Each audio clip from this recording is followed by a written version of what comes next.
Hej, kära Barış, Baktaş, Yağmur, Yüksel älskare, välkommen till min kanal med en ny video. De senaste uppdateringarna om turkiska kändisar finns på vår kanal åt dig.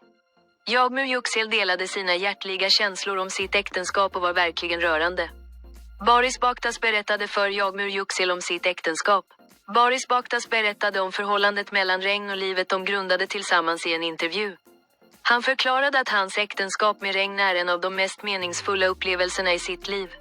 Han kunde inte sluta uttrycka hur viktigt hans fru, som föredrog att leva sitt privatliv mycket privat, delas med fans. Jag kände aldrig så innan jag gifte mig med Regnet. Det gav mycket kärlek och fred i mitt liv. Det låter som ett nytt och vackert avsnitt varje dag jag tillbringar med honom. Effekten av Regnens liv berörde fredens texter hjärtan hos många beundrare, och det är uppenbart att han föll djupt till Regnet. Tack för att du tittade på en video.